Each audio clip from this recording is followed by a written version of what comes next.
Consecuencias de los regresores estocásticos.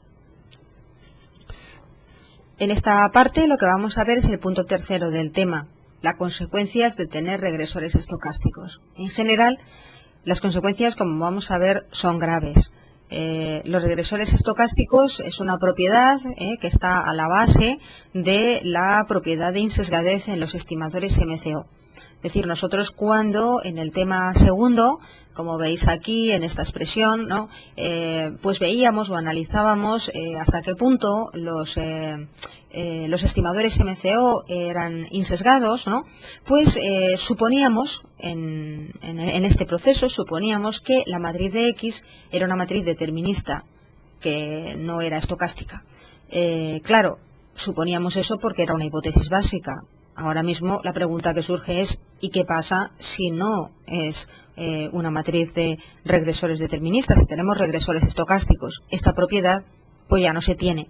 Entonces, por tanto, una de las consecuencias, como es lógico, va a ser el sesgo en los estimadores MCO. Si recordáis, nosotros siempre buscamos estimar el modelo por mínimos cuadrados ordinarios porque, bajo el supuesto de las hipótesis básicas, estos regresores tenían las mejores propiedades, además de ser el método pues más sencillo de calcular, y es el método además que por defecto está en todos los paquetes informáticos. Si yo en un paquete informático le pido estimar un modelo, lo va a hacer por mínimos cuadrados ordinarios, ¿no? Incluso en algunos casos no hay otro método más que ese.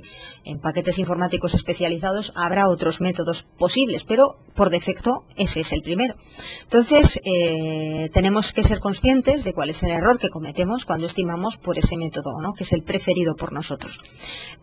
Vamos a analizar cada una de las situaciones en las que podemos tener regresores estocásticos porque las consecuencias no son las mismas. Por ejemplo, en el caso de dinamicidad, las consecuencias pueden no ser tan graves.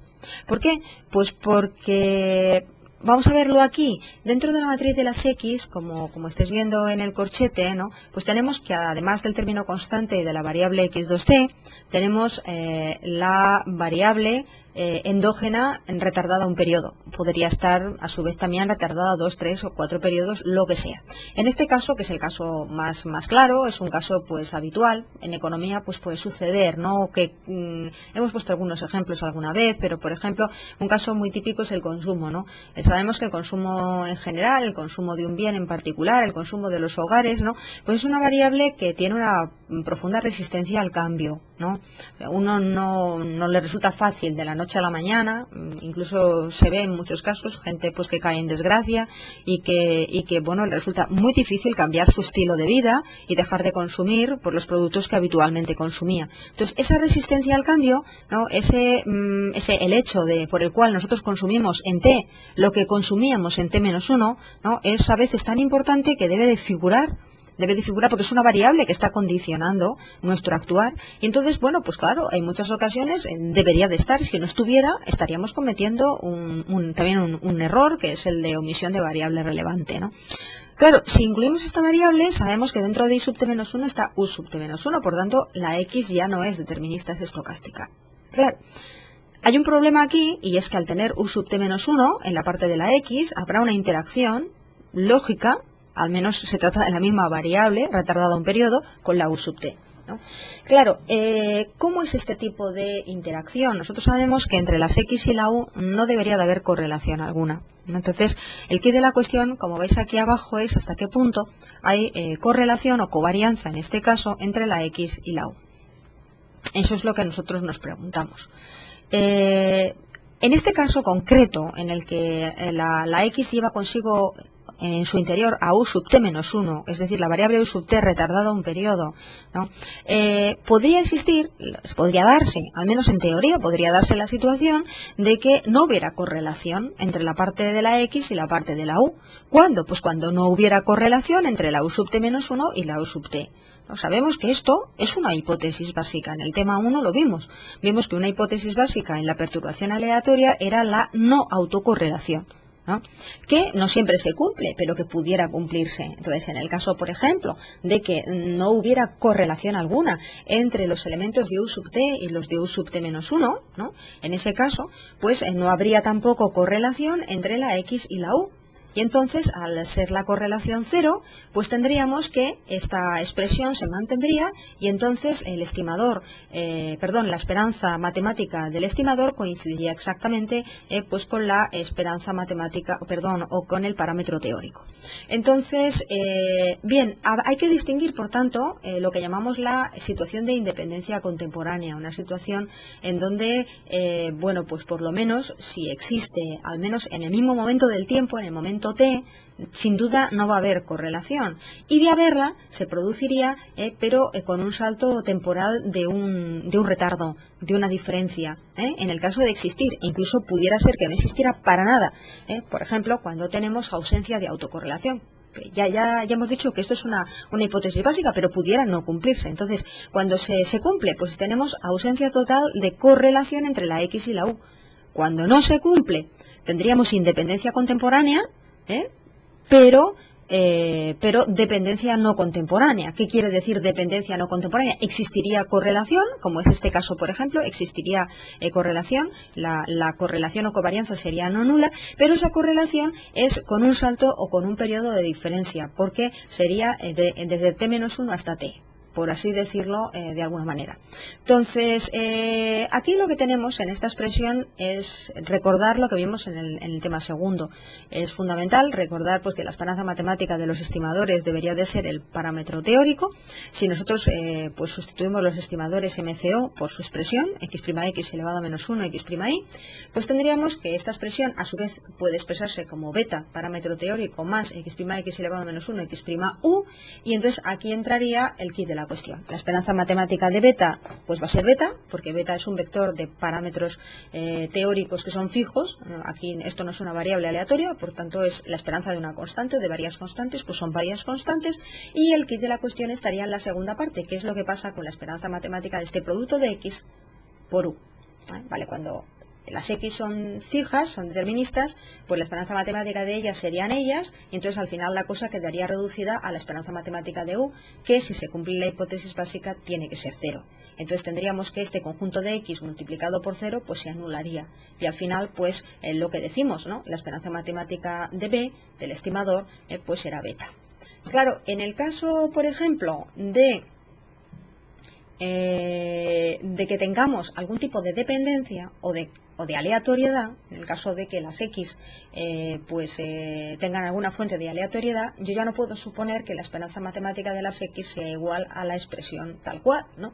Sino que tendría que preguntarme, por lo menos, por el tipo de aleatoriedad que hay, ¿no? Y por si sobre todo por si la correlación que hay entre la matriz de X o el conjunto de las X, ¿no?, por la U es nula o no nula. Entonces decíamos, en el supuesto de que tengamos una independencia total, o sea, no solamente contemporánea, que por definición en este caso se produce, ¿no?, sino una independencia total en el sentido de que hay no autocorrelación dentro de la U, bueno, pues en ese caso los estimadores MCO tendrían unas propiedades que no son las mejores, pero tampoco son tan problemáticas. ¿En qué sentido? En el sentido de que serían asintóticamente insesgados, asintóticamente eficientes y por tanto consistentes. ¿Qué quiere decir esto? Pues quiere decir que si yo tengo una muestra suficientemente grande, cosa que ya sabemos no es fácil, pero bueno, en el caso de tener una muestra suficientemente grande, yo podría estimar un modelo de estas características, un modelo dinámico por mínimos cuadrados ordinarios. Dicho de otra manera, ¿cuándo yo podría estimar con cierta tranquilidad un modelo por mínimos cuadrados ordinarios teniendo una variable o la variable endógena retardada uno o varios periodos? ¿Cuándo? Pues cuando se me dan dos circunstancias. Una, que yo tenga una muestra suficientemente grande, ¿no? Y dos, que exista independencia, que la covarianza entre la X y la U sea nula. Es decir, que exista independencia total, no solo contemporánea, sino incluso no contemporánea, entre la X y la U. ¿Vale? Y eso solo es posible cuando no hay autocorrelación en la U. Bien, entonces, ¿qué sucede cuando se produce autocorrelación en la U?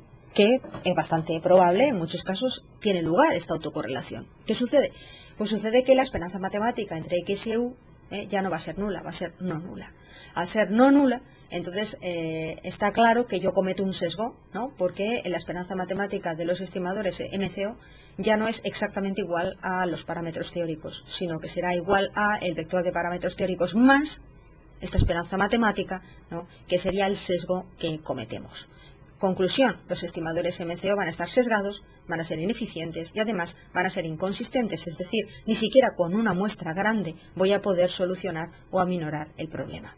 Es decir, estaríamos en una situación que es igual o idéntica, ¿no?, en cuanto a la situación a la que se producía cuando teníamos omisión de variable relevante o cuando teníamos una situación de cambio estructural y por tanto sin tener en cuenta que existía el cambio estructural, ¿no? Entonces, cuando yo omito una variable relevante, yo estimo el modelo único sin tener en cuenta pues que tiene varias estructuras, o cuando yo pues tengo un problema de regresores estocásticos, pues voy a estar incumpliendo pues todas las buenas propiedades que debe de tener el estimador adecuado. En este caso, cuando yo estimo por MCO, este estimador no tiene ninguna de las buenas propiedades que se desea en un estimador. ¿Qué pasa con la simultaneidad? La simultaneidad pues lo que va a producir es una dependencia contemporánea directamente, es decir, referida al mismo momento del tiempo. Va a haber una correlación directa entre la U y la V, ¿no? ¿En qué sentido? Recordemos qué quería decir la simultaneidad. La simultaneidad se producía en una situación de doble causalidad entre una variable, que es la variable endógena en una de las ecuaciones y una de sus explicativas, y a su vez la explicativa va a ser explicada por la endógena en una segunda ecuación, ¿no?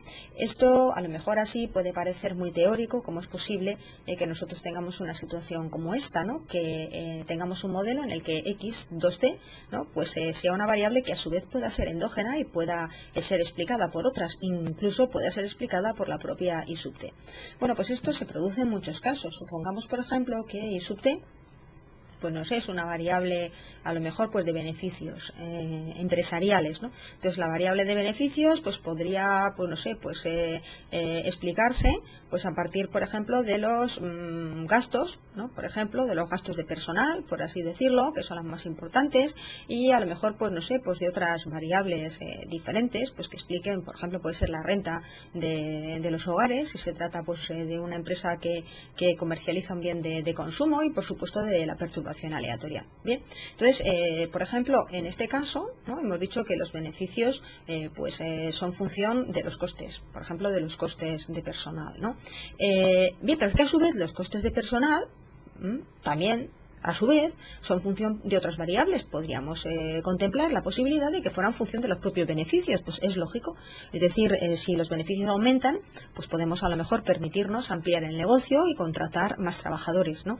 Entonces, ¿por qué no pensar que los propios beneficios, que en esta primera ecuación eran la variable endógena, en esta segunda sean variable explicativa, y además variable explicativa de una de sus explicativas en la primera ecuación, que serían los costes de personal, que a su vez pues podríamos hacer explicar de otras variables. X4, pues no sé, podría ser cualquier otro tipo de variable, pues por ejemplo, pues no sé, pues los salarios, o podría ser una variable que afectara también, y por supuesto la perturbación aleatoria, VT. VT sería una nueva perturbación aleatoria, la del segundo modelo. Claro, ¿qué es lo que está pasando? Pues lo que decíamos antes, es que dentro de X2T está VT y dentro de I sub T está U sub T, ¿no? Lógicamente, pues al darse esta situación de doble bucle o de doble causalidad, ¿no?, pues la I sub t dependerá de U sub t y V sub t, y la X2T también depende de VT y U sub t. Es decir, hay una correlación evidente entre las dos perturbaciones aleatorias de cada ecuación, entre U sub t y V sub t. Con lo cual, en cada caso, ¿no?, hay una correlación entre ellas, y por tanto la covarianza ya no puede ser nula, ¿no? La covarianza entre la parte X, ¿no?, y su correspondiente perturbación aleatoria, con lo cual se produce una dependencia además contemporánea, porque está referida al mismo momento del tiempo t. En cuanto a los errores de medida, pues ya decíamos, no vamos a incidir más, en que dentro de la matriz X asterisco, que es la matriz que tiene una o varias variables con datos sucios, con datos con problemas de medición, pues dentro lo que es la parte de datos sucios, lo que llamábamos XE, la X con los errores, era a su vez función de U. Por tanto, lo que tenemos es U dentro de las X y U fuera.